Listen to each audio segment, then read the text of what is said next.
আসেন আমরা ক্লাস শুরু করি। এই উইকটা হচ্ছে আপনাদের পেনাল কোডের ৬ নম্বর উইক চলছে, মানে শুরু হয়েছে অলরেডি। সো আপনারা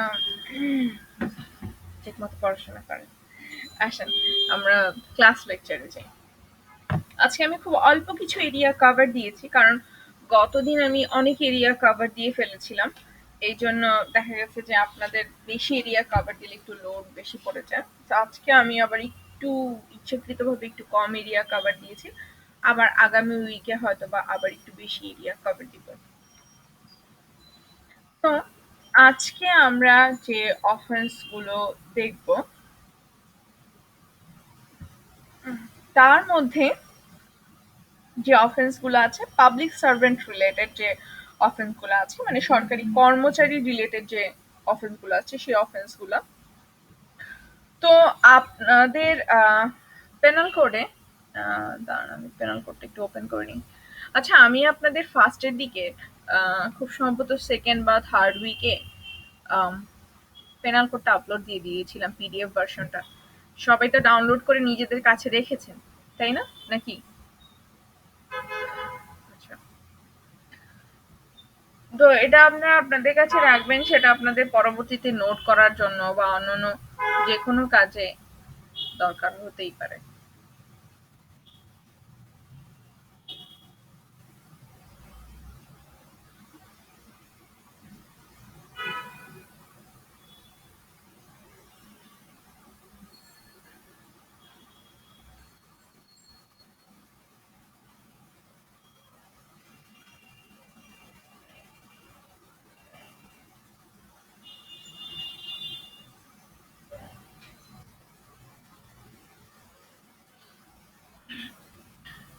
আচ্ছা, চ্যাপ্টার 9, যেখানে offence related to public servant, এটা আলোচনা করা হয়েছে। এখান থেকে শুরু করে এটা খুব সম্ভবত 171, হ্যাঁ 171 পর্যন্ত হচ্ছে পাবলিক সার্ভেন্ট রিলেভেন্ট যে অফেন্স গুলো আছে সেই অফেন্স গুলো। যদিও সবগুলো অফেন্স আমি কভার দিব না বা দিতে পারবো না, এই কারণে আমি কিছু অফেন্স কভার দিব, বাকি অফেন্স গুলো আপনাদের ওইভাবে মানে পরবর্তীতে যদি কখনো ফ্রি টাইম পান পড়ে নেবেন পরবর্তীতে।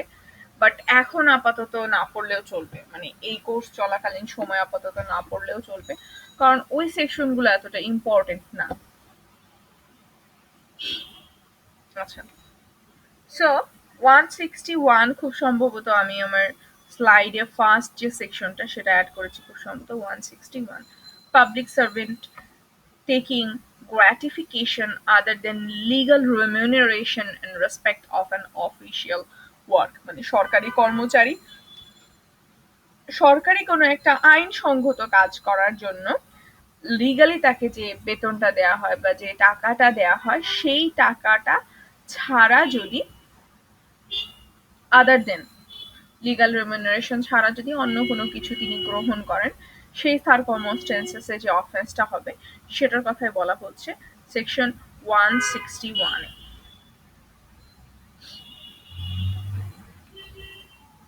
আচ্ছা, পাবলিক সার্ভেন্ট এর আগে আমি আচ্ছা এটা এক্সপ্লেনেশনে আমি আগে যেতে চাচ্ছি যে public servant expecting to be a public servant বলতে কি বোঝাচ্ছে।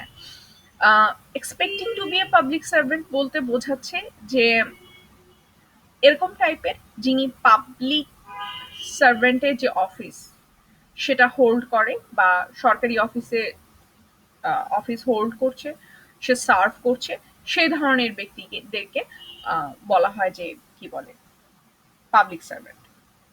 আচ্ছা, তো এক্সপ্লেনেশনে আপনাদের expecting to be a public servant এটার একটা এক্সপ্লেনেশন দিয়েছে। তারা বলতেছে if a person not expecting to be in office obtaining a gratification by deceiving other into a belief that he is about to be a office or that he will then serve them, he may be guilty of cheating but he is not guilty of the offense defined in this section.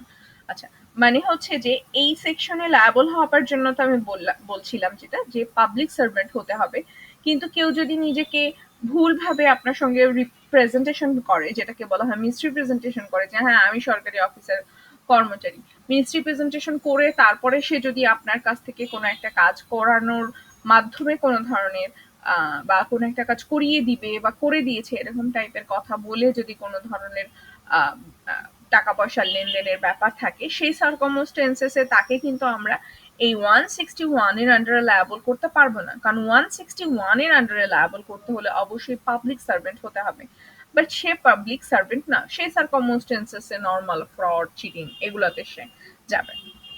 আচ্ছা, সেকশনের কথাগুলো আমি যখন আপনাদের class নিই তখন হয়তো আমি পড়িয়ে দিই, আবার অনেক সময় দেখা যায় যে আমি পড়ার মতো সার্কামস্টেন্সেস পাই না, বাট সেকশন যে ইম্পর্টেন্ট সেকশনগুলো স্লাইডে আছে ওই সেকশনের কথাগুলো মানে নট অনলি এই মানে কোর্স চলাকালীন সময়, বাট অলসো আপনারা যখন পরবর্তীতে অন্য কোনো প্রফেশনাল এক্সামের জন্য প্রিপারেশন নেবেন, সেকশনটা একবার বা দুবার জাস্ট রিড আউট করে নেবেন বোঝার জন্য, but you don't need to memorize it. Okay, so 161 এ যে কথাটা বলছে সেটা যদি আমি একটু আপনাদের জন্য রিড আউট করি, whoever being or expected to be a public servant accept or obtain or agrees to accept or attempt to obtain from any person for himself or for any other person any gratification whatever other than legal remuneration as a motive or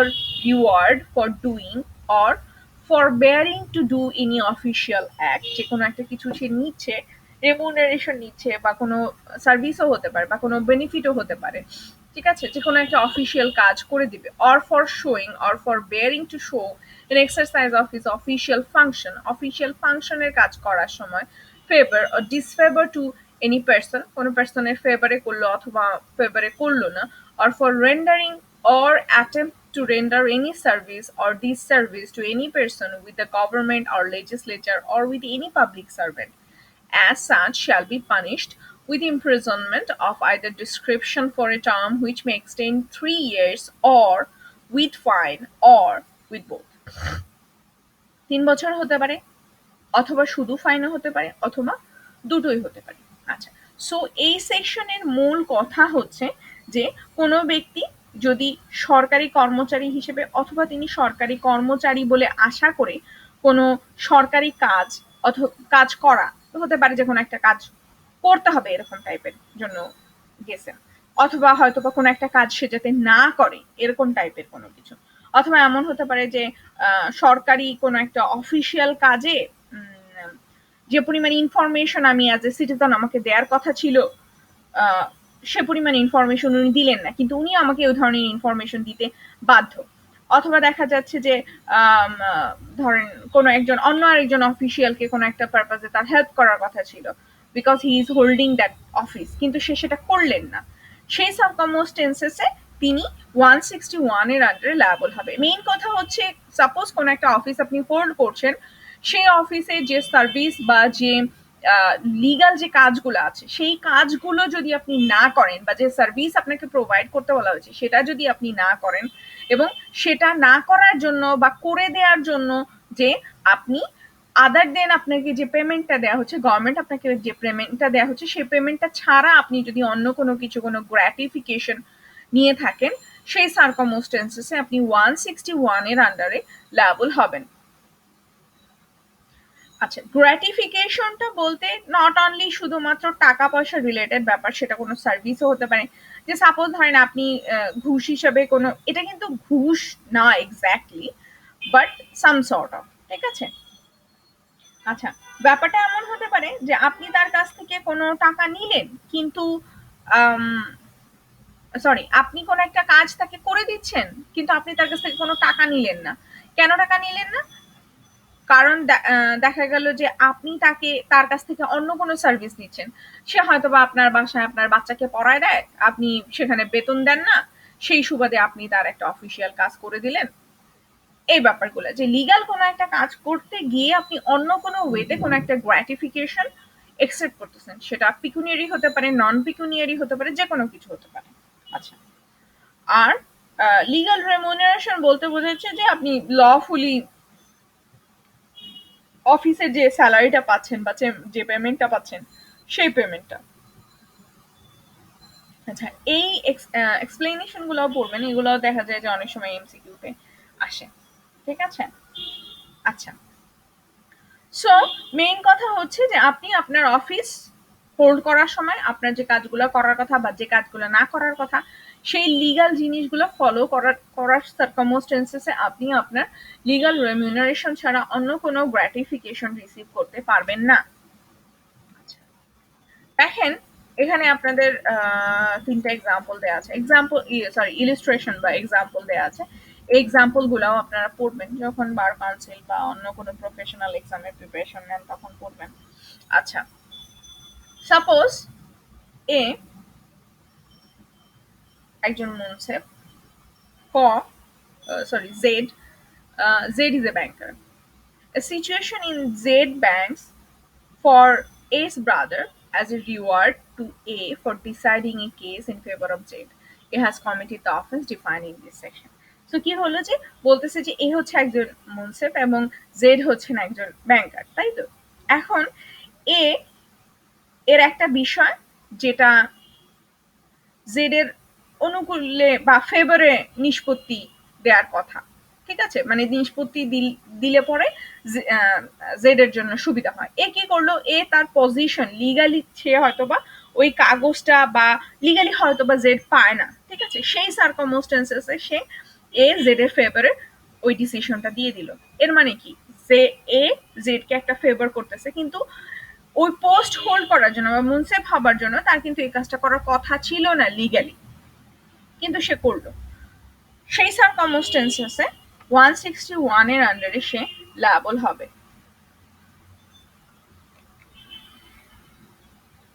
Munsef আছে না, কোর্টের মুনসেফ থাকে না, বা ইসের কোর্টেই তো মুনসেফ থাকে, কোর্টের মুনসেফ বোঝাচ্ছে এখানে, ওই কোর্ট ব্যাংক রিলেটেড মামলায় মুনসেফ। আচ্ছা,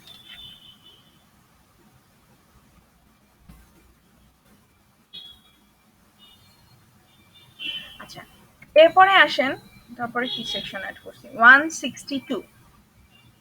162 যেটা বলছে সেটা হচ্ছে আপনার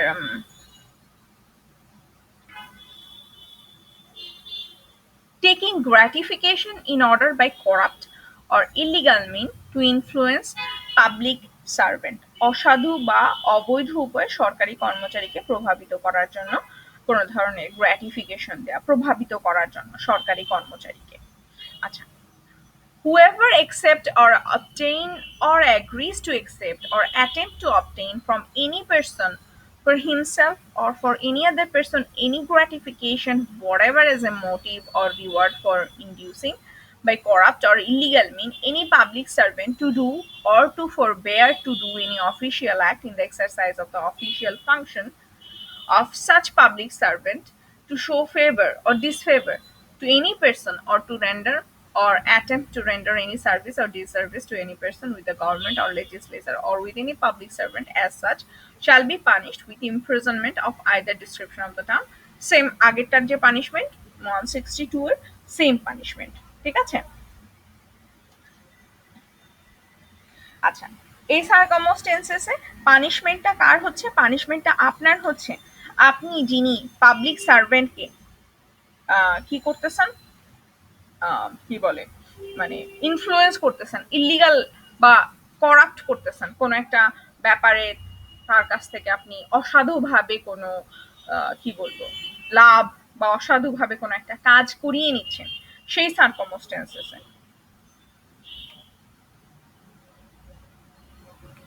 সেই সার্কামস্টেন্সেসে আপনি যিনি লায়াবল হচ্ছেন, যে আপনি যে কি করলো সরকারি অফিসারদের যে বললেন যে ভাই কিছু নিয়ে দিয়ে আমার কাজটা করে দেন, সামথিং লাইক দ্যাট, ঠিক আছে, সে আপনি আপনার ফেভারে কোনো একটা কাজ করাই নিয়ে আসতেছেন, সেই সার্কামস্টেন্সেসে আপনি যিনি কাজ বা এই ধরনের কোনো একটা কিছু করাচ্ছেন সরকারি কর্মচারীকে, আপনি লায়াবল হচ্ছেন 162 এর আন্ডারে, এবং 162 এর পানিশমেন্ট আপনার ওই 161 এর পানিশমেন্টও সেম। আচ্ছা, আমরা দেখি যে একটু একটা কি কোনো এক্সাম্পল ব্যবহার করছি কিনা, না একটা এখানে কোনো এক্সাম্পল দেয়নি। সো যেটা বলতেছিলাম যে সেই সার্কামস্টেন্সেসে আপনি যখন কাউকে ইনফ্লুয়েন্স করতেছেন, সরকারি কর্মচারীকে হয়তো আপনি টাকা দিচ্ছেন বা ঘুষ দিচ্ছেন, করাপ্ট করতেছেন ইলিগাল মিনে, সেই সার্কামস্টেন্সেসে আপনি লায়াবল হচ্ছেন।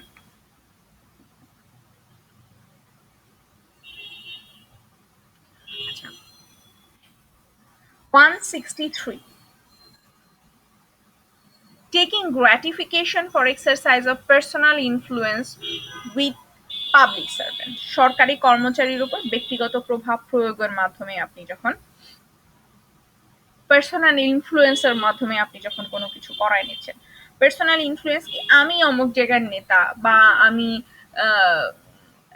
হয় না অনেক সময় প্রথমেই গিয়ে আমরা পরিচয় দেই যে আমি পুলিশের ডিআইজি, বা আমি কোনো একটা সরকারি অফিসে গেছি, আমি প্রথমেই গিয়ে আমি আমার পরিচয়টা দেই, ওই জায়গায় পরিচয়টা দেই যেখানে আমি জানি যে আমার পরিচয়টা উনি শোনার সাথে সাথে, আমার পরিচয় শোনার সাথে সাথেই উনি আমার কাজ করে দিবেন, তাই না? কিছু কিছু সার্কামস্টেন্সেস এরকম থাকে না, সেই সার্কামস্টেন্সেস গুলোর কথা বলতেছে যে আপনি আপনার পার্সোনাল ইনফ্লুয়েন্স খাটায় পাবলিক সার্ভেন্টের উপর থেকে ইয়া করতেছেন, কি বলবো, কোনো একটা কিছু আপনি বা কোনো একটা কাজ আপনি আদায় করে নিচ্ছেন।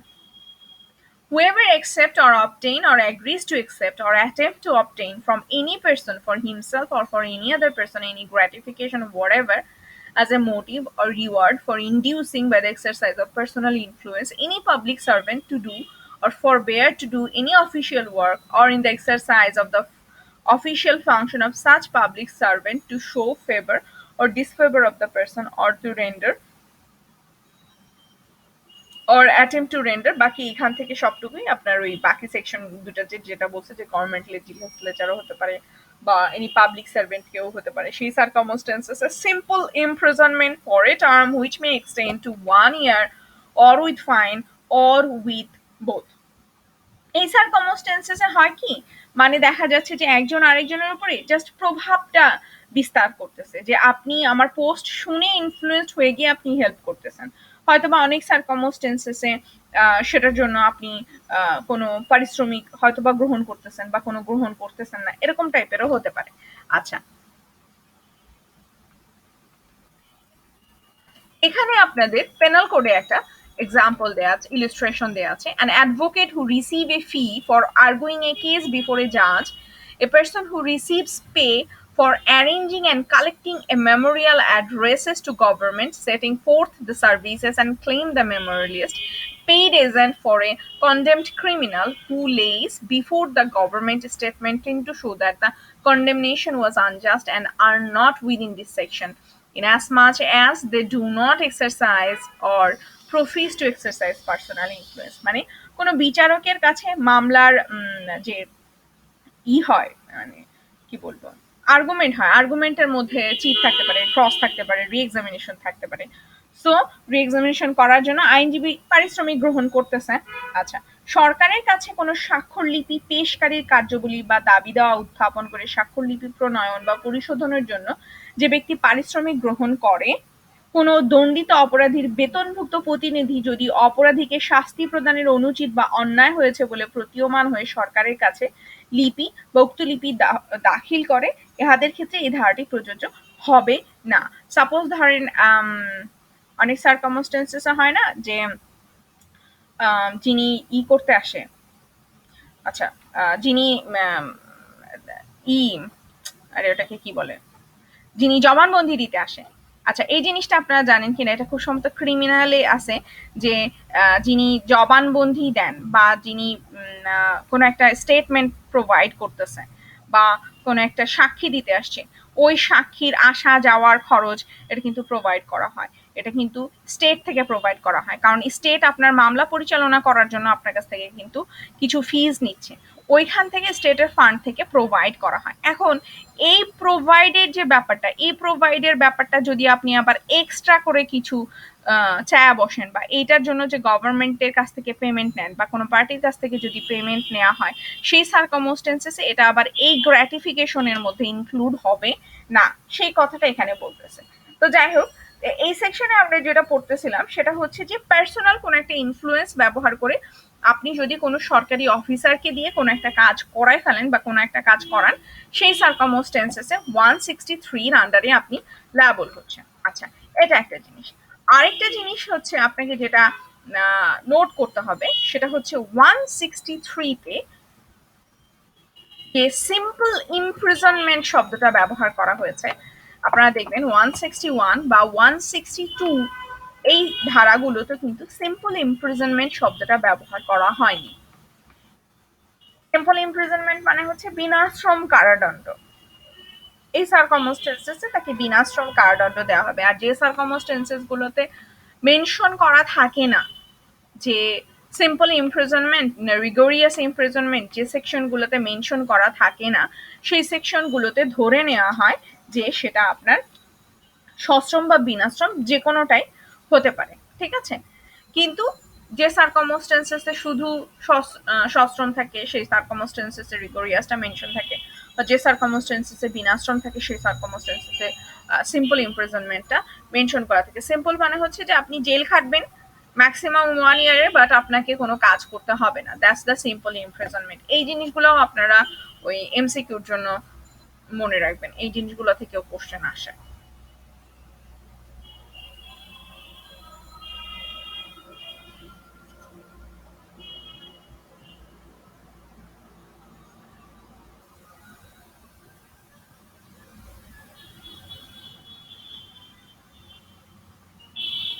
আচ্ছা, এরপরে আসেন section 169, public servant unlawful buying or buying for property। সরকারি কর্মচারী কর্তৃক বেআইনিভাবে সম্পৃক্ত সম্পত্তি ক্রয় বা ক্রয়ের উদ্দেশ্যে নিলাম যেটাকে বলা হয় সেটা করা।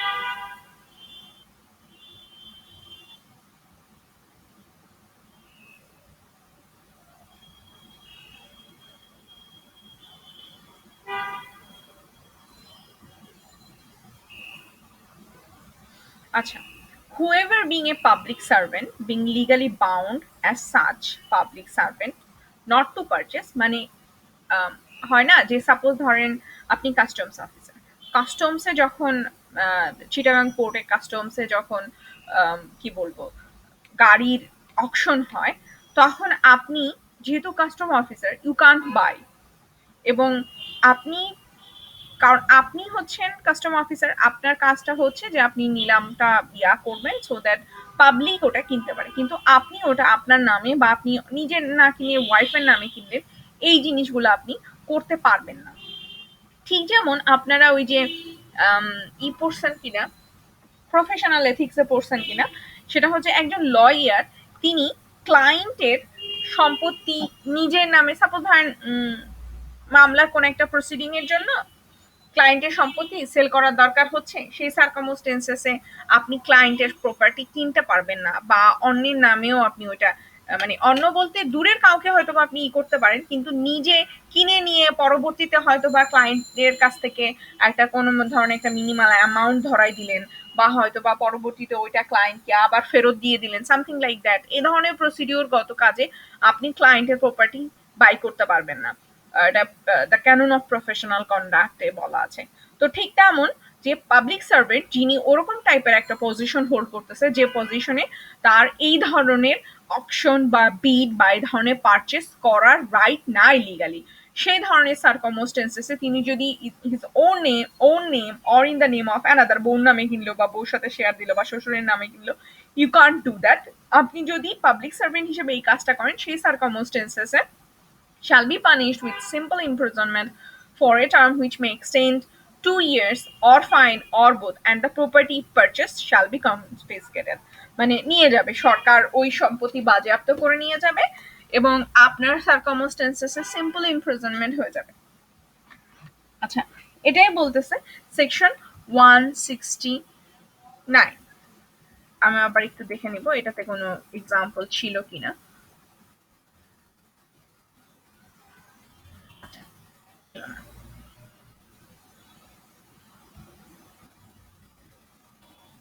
তারপরে আসেন 171 এর ABCD এগুলা হচ্ছে ইলেকশন রিলেটেড যে অফেন্স গুলা, সেই অফেন্স গুলা নিয়ে আলোচনা করা হয়েছে।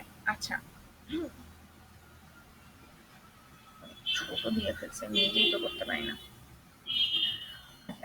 171 এর এতে ক্যান্ডিডেট এবং ইলেকটোরাল রাইট এই দুটা জিনিসকে ডিফাইন করা হয়েছে। ক্যান্ডিডেট কাকে বলা হচ্ছে ইলেকশনে? ইলেকশনে ক্যান্ডিডেট বলতে বোঝাচ্ছে person who has been nominated as a candidate at any election and include a person who, when an election is a contemplation, hold himself out as a prospective candidate threats provided that he is subsequently nominated as a candidate as such election. So এমন ধরনের ব্যক্তিকে যারা মনোনয়ন পেয়েছে, main কথা যে মনোনয়ন পেয়েছে তাকেই ক্যান্ডিডেট বলা হচ্ছে। আচ্ছা, electoral right কি? The right of a person to stand, not to stand as, or to withdraw from being a candidate, or to vote or refrain from voting as an uh, election.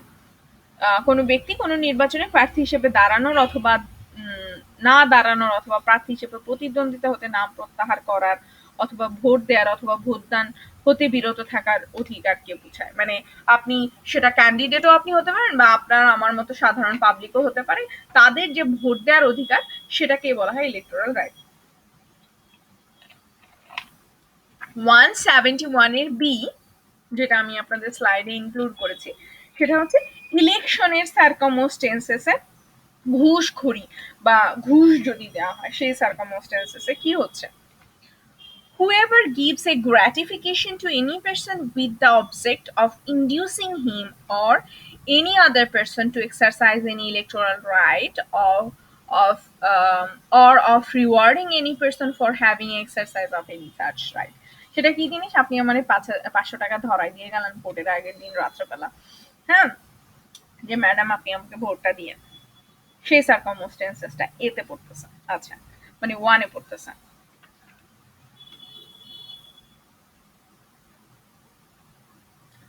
Number 2, accept either for himself or for any other person any gratification as a reward for exercising any such right, or for inducing or attempting to induce any person to exercise any such right, copying the offense of bribery. আপনি আসলেন আমার কাছে, আপনি আপনার ফ্রেন্ডকে পাঠিয়ে দিলেন ইসের জন্য আমার কাছে, ম্যাডামকে 5,000 টাকা দিয়ে আসো, ম্যাডাম যাতে আমাকে ইটা দেয়, ভোটটা দেয়, সেই সার্কামস্টেন্সেসে। আচ্ছা, provided that declaration of public policy or promise of public action shall not be an offense, মানে আপনার কি বলে ওই ওটাকে কি বলে, প্রোপাগান্ডাতে আপনি বললেন এটা এটা করবেন, সেগুলো আপনি করতে পারলেন না, ইটস নট অ্যান অফেন্স। আচ্ছা, number 2, a person who offers or agrees to give or offer or attempt to procure a gratification shall be deemed to give a gratification, যে আপনি আমাকে ঘুষটা দেওয়ার চেষ্টা চালাইছেন, হয়তো বা আপনি সাকসেসফুল হন নাই, আমি নেই নেই বা ইনি আমার কাছে এসে পৌঁছায় নাই, সেই সার্কামস্টেন্সেসে সেটাকে গ্র্যাটিফিকেশন হিসেবে কাউন্ট করা হবে। Number 3, a person who obtain or agrees to accept or attempt to obtain a gratification shall be deemed to accept a gratification, and a person who accepts a gratification as a motive for doing what he does not intend to do or as a reward of doing what he has not done shall be deemed to be accepted a gratification as a reward. আপনি টাকা নিলেন, আরে দূর দিব না আমি vote ওনারে, এমনি হুদাই নিছি টাকা না, আপনি টাকা যেটা নিয়ে ফেলছেন সেটা কাজ শেষ, আপনি গ্র্যাটিফিকেশন অ্যাকসেপ্ট করে ফেলছেন। তো এই উপরের যে দুটো সার্কামস্টেন্সেস এর কথা বললাম 71B1 এ যে দুটো সার্কামস্টেন্সেস, এই দুটোর যে কোনো একটা হলে পরেই আপনি ইলেকশনে ঘুষ দেওয়ার জন্য লায়াবল হবেন। আচ্ছা, এবার আসি 171 এর C, undue influence at election, অবৈধ প্রভাব, তাই না? Whoever voluntarily interferes or attempt to interfere with the free exercise of any electoral right commit of the offence of undue influence of an election without prejudice to the generality as the provision of subsection 1, whoever threaten any candidate or voter or any person to whom a candidate or voter is interested with injury or any kind of, কি করলা আপনি যে threat দিলেন, যে ওর ঠ্যাং ভাঙিয়ে দিব ও যদি আমারে ভোট না দেয়, ঠিক আছে, বা তার কাছে বললেন তোর ঠ্যাং ভাঙিয়ে দিব তুই যদি আমারে না vote this, some kind of influence আপনি ব্যবহার করলেন। অথবা induce or attempt to induce a candidate or voter to believe that he or any person in whom he is interested will become and will be rendered an object of divine displeasure or spiritual censure shall be deemed to interfere with the free exercise of the electoral right of such candidate or voter। আচ্ছা, main কথাটা হচ্ছে যে আপনার যে electoral voting right যেটা, সেটা হচ্ছে যে আপনি ফ্রি, আপনি যে কাউকে যে কোনো সময় আপনি ভোট দিতে পারেন। এই সার্কামস্টেন্সেসে কেউ যদি আপনাকে আনডিউ ইনফ্লুয়েন্স দেয় বা আপনাকে ডাইভার্ট করার চেষ্টা করে, সেই সার্কামস্টেন্সেসে তিনি আনডিউ ইনফ্লুয়েন্সের জন্য লায়াবল হবেন। আচ্ছা, সো নাম্বার বি তে যেটা বলছিল যে কোনো প্রার্থীকে অথবা কোনো ভোটদাতাকে অথবা কোনো প্রার্থী বা যিনি ভোট দিচ্ছেন সেই ব্যক্তির সাথে স্বার্থ সম্পর্ক কৃত যে ব্যক্তিকে বিশ্বাস করার চেষ্টা করা হয় যে আম, তুমি যদি আমার ভোট না দাও তোমার সব ধ্বংস হয়ে যাবে, তুমি মানে ডিভাইন টাইপের কনসেপ্ট নিয়ে আসলেন যে আল্লাহ তোমারে ধ্বংস করে দিবে, তুই মরে যাবি, তোর অকাল মৃত্যু হবে, তোর বংশের কোনো উন্নতি হবে না, সাচ টাইপ অফ থিংস আপনি বললেন বা বলে তাকে হয়তো বা ভয় দেখানো হলো, আনডিউ ইনফ্লুয়েন্স দেখানো হলো। তো এই টাইপের জিনিসগুলোতে মানুষ অনেক বেশি মোটিভেটেড হয়ে যায়, এগুলাতে ইনফ্লুয়েন্সড হয়ে যায়, ঠিক আছে। সেই সার্কামস্টেন্সেসেও আপনি liable হচ্ছেন for providing undue influence in a electoral voting right. আচ্ছা, গেল, এটা হচ্ছে 171 এর সি। এরপরে আমি কি সেকশন অ্যাড করছি? 171 ই। 171 সি অ্যাড করি। আচ্ছা, 171 ই। ই যেটা, সেটা হচ্ছে সরি, আমি ইয়া করে ফেলছি, আমি পানিশমেন্ট না পড়ায় আপনাদের মানে ব্রেভারি ইন ইলেকশনের পানিশমেন্টটা আমি সেকশনে পানিশমেন্ট আগে অ্যাড করছি, তারপরে আনডিউ ইনফ্লুয়েন্স ব্যবহার করছি, কিন্তু আমি পানিশমেন্টটা না ইয়া করে আনডিউ ইনফ্লুয়েন্সে চলে গেছি। আপনারা যখন পড়বেন এটা একটু ইয়া করে নিন।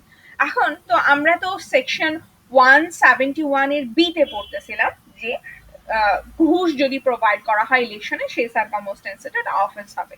সো এটার পানিশমেন্টটা কি? পানিশমেন্টটা হচ্ছে বলতেছে যে extended up to 1 year or fine or both হতে পারে। আচ্ছা, ব্রেভারি অনেক সার্কামস্টেন্সেসে শুধু ফাইন দিয়েও পানিশমেন্ট হয়ে থাকে। ট্রিটিং যদি হয়, provided that bribery by treating মানে হচ্ছে যে ভালো খাওয়াইলো, এন্টারটেনমেন্ট দিল, ঘুষ দিল, বাসায় একদিন যে বিরিয়ানি পাঠাই দিল, সামথিং লাইক দ্যাট, সেই সার্কামস্টেন্সেসে ইমপ্রিজনমেন্ট না হয়ে শুধু ফাইন ও পানিশমেন্ট হতে পারে। তারপরে হচ্ছে 171 এর আনডিউ ইনফ্লুয়েন্সটা ছিল। আচ্ছা,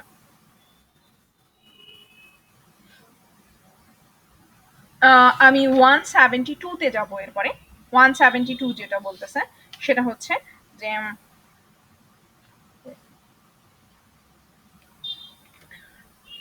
absconding to avoid service of summon or other proceeding। আচ্ছা, 171 এ বি সি ডি দিয়েই কিন্তু আপনার ওই ইলেকশনের অফেন্স গুলো ছিল। 172 তে অফেন্স গুলো হচ্ছে contempt of the lawful authority of public servant. 172 বলছে যে absconding to avoid service of summon or other proceeding, সমন জারি অথবা অন্য কোনো কার্যক্রম এড়ানোর উদ্দেশ্যে আত্মগোপন করে, যে আপনাকে কোর্টে সামন জারি করা হয়েছে, আপনি কি করলেন, আপনি কোর্টে এসে হাজির হলেন না, সেই circumstances. Whoever abscond in order to avoid being served with a summon, notice, or order proceeded from any public servant legally contempt as such public servant to issue such summon, notice, or order shall be punished with simple imprisonment। এখানে simple imprisonment আছে, simple imprisonment for a term which may extend two 1 month or with fine which may extend to 500 টাকা or with both। If the summon or notice or other is to attend in person or by agent or to produce a document of a court of justice with simple imprisonment for a term which may extend 6 months or fine or fine up to 1000 টাকা হতে পারে, অথবা both হতে পারে। তাহলে বলতেছে যে কোনো ব্যক্তি যদি তার উপর কোনো সমন হতে পারে, কোর্টে সমন হতে পারে, বা নোটিশ বা কোনো আদেশ জারি করার ক্ষমতা সম্পন্ন কোনো সরকারি কর্মচারী কর্তৃক তার উপর কোনো ধরনের সমন বা নোটিশ বা আদেশ জারি এড়ানোর উদ্দেশ্যে সে কি করলো, আত্মগোপন করলো বা পলাতক হলো, তখন কোর্ট, এটা হতে পারে যে কোর্টের কোনো একটা সমন গেছে বা সরকারি অফিসের কোনো একটা সমন গেছে, সেটাও হতে পারে। তখন সে যদি আত্মগোপন করে থাকে তাহলে 1 মাস পর্যন্ত সশ্রম কারাদণ্ড, সরি 8 মাস পর্যন্ত সিম্পল ইমপ্রিজনমেন্ট, বিনাশ্রম কারাদণ্ড, সরি বিনাশ্রম কারাদণ্ড, এবং 500 টাকা পর্যন্ত যে কোনো পরিমাণ অর্থদণ্ড বা উভয় দণ্ডে দণ্ডিত হতে পারে। অথবা এমনও হতে পারে যে এই যে সমন, নোটিশ বা আদেশ যদি স্বয়ং বা প্রতিনিধি মারফত উপস্থিত হবার অথবা কোনো আদালতে কোনো দলিল পেশের নির্দেশনামূলক হয়ে থাকে, তবে সে ব্যক্তি 6 মাস পর্যন্ত যে কোনো কারাদণ্ডে বিনাশ্রম করতে পারে, বিনাশ্রম করতে পারে। আচ্ছা, তো যেটা হলো যে ধরেন আপনার কাছে কোনো একটা দলিল আছে, ঠিক আছে, কোনো একটা মামলার জন্য কোনো একটা স্পেসিফিক কোনো দলিল আছে।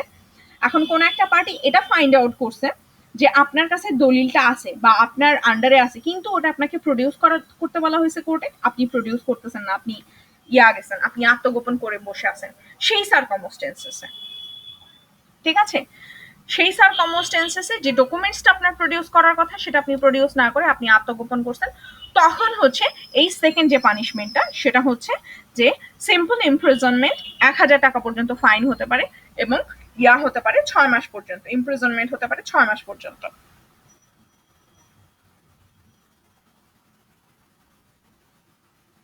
আচ্ছা, একটা জিনিস আমি আপনাদেরকে বলি, এই যে সিম্পল ইমপ্রিজনমেন্ট, রিগোরিয়াস ইমপ্রিজনমেন্ট, পানিশমেন্ট, এই ব্যাপারগুলোতে আপনারা যখন বিভিন্ন বই পড়েন, সেটা আমি স্পেসিফিক কোনো বইয়ের কথা বলতেছি না, সেটা যে কোনো বই হতে পারে, হতে পারে সেটা আব্দুল হালিমের বইয়ে, বা হতে পারে সেটা আইন পাঠের বইয়ে, বা হতে পারে সেটা অন্য কোনো বই যেটা হয়তো বা আমি আপনাদেরকে রেফার করছি বা রেফার করিনি, আপনারা পড়তেছেন। বাট সব সময় এই জিনিসগুলো একটু কাইন্ডলি আপনারা মানে মেইন যে ইয়াটা, মেইন যে বেয়ার একটা যে প্যানেল কোড বা সিআরপিসি সিপিসি মেইন যে বেয়ার একটা, ওইটা থেকে কনফার্ম করবেন।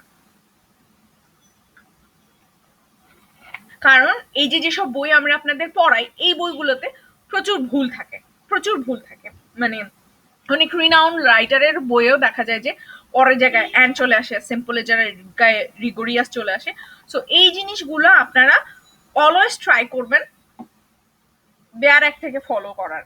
আর সবচেয়ে বেটার হয় আপনি যদি আপনার এমসিকিউ এর প্রিপারেশন বা জুডিশিয়ারি যেটাই প্রিপারেশন আপনি নিতে চান for your next career, always, বা ইভেন ইফ আপনি যখন আপনার মামলার ড্রাফটিং এর যে কোনো কিছুতে, আপনি always try to follow the bare act, don't try to follow others বুক।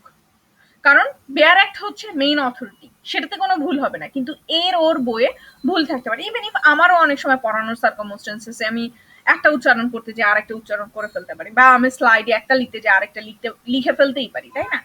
কিন্তু বেয়ার অ্যাক্ট এতগুলো বছর ধরে আছে, তাতে কিন্তু কোনো ভুল নেই, বা ইটস এটা তো মানে লিগাল একটা ডকুমেন্টস, ঠিক আছে? সো এটার অথেন্টিসিটিটা অনেক বেশি। সো আপনারা যে কোনো জিনিস অলওয়েজ ফলো করবেন বেয়ার অ্যাক্টে যেটা বলা আছে সেটা, অন্য কোথায় কি বলা আছে না বলা আছে সেগুলো ডাজন্ট ম্যাটার। আচ্ছা, আরেকটা জিনিস আমি ক্লাসের এই মাঝখানটাতে বলতে চাই, সেটা হচ্ছে আপনারা যারা ক্লাসে অ্যাটেন্ড করেন না, প্রত্যেক দিনের লাইভ ক্লাসে অ্যাটেন্ড করেন না, আপনারা ক্লাস শুরুর আগে দেখা যায় আমি অনেক সময় অনেক কথা বলি, ক্লাস শুরুর পরে অনেক সময় অনেক কথা বলি, এই কথাগুলো আপনারা মিস করে যান, কারণ এই কথাগুলো কখনো রেকর্ড হয় না। সেখানে অনেক সময় দেখা যায় যে পড়াশোনা রিলেটেড ইনস্ট্রাকশন থাকে, সেখানে দেখা যায় যে কেস স্টাডি রিলেটেড ইনস্ট্রাকশন থাকে, অ্যাসাইনমেন্ট রিলেটেড ইনস্ট্রাকশন থাকে, ফোরাম রিলেটেড ইনস্ট্রাকশন থাকে। সো আপনারা ক্লাসে জয়েনও করেন না, এই জিনিসগুলো আপনারা জানেনও না, এবং সারা বছর আপনারা এটা নিয়ে তারপরে স্যার ম্যাডামদের সাথে ক্যাচার ক্যাচার ক্যাচার ক্যাচার করেন। I don't like this thing. Okay, ক্লাসে অ্যাটেন্ড করবেন, আগে তো ইউনিভার্সিটিতে যেয়ে অ্যাটেন্ড করতে হতো, এখন তো আর যাওয়ার কোনো ব্যাপার নাই, জাস্ট ইন্টারনেটের পয়সাটাই একটু জাস্ট খরচ হয়, সেটারে ট্রাভেল কস্ট হিসেবে তো মনে করতে পারেন। আচ্ছা, এটা একটা জিনিস। আরেকটা জিনিস যেটা, সেটা হচ্ছে যে এই 6 উইক অলরেডি আপনাদের চলতেছে, যাদের কোনো হোমওয়ার্ক, কোনো কুইজ বা কোনো ফোরাম বাকি আছে, তারা অবশ্যই আমার সঙ্গে যোগাযোগ করবেন with your proper documents, proper reason যে কেন আপনি সাবমিট করতে পারেন না, এখন আপনি কিভাবে সাবমিট করতে চাচ্ছেন। উইথ ইউর প্রপার রিজন সহ আপনি মেইল করবেন অথবা call me within working hour, don't call me after working hour. আচ্ছা,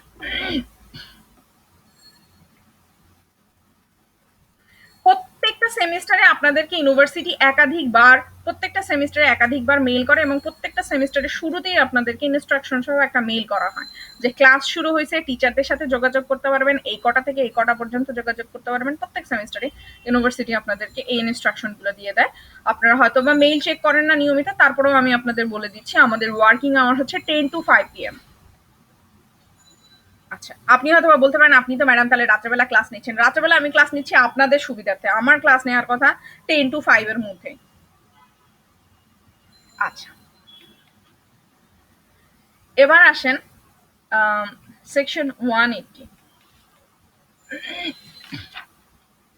সেকশন 180 হচ্ছে রিফিউজ টু সাইন স্টেটমেন্ট, বিবৃতিতে স্বাক্ষর করতে অস্বীকার।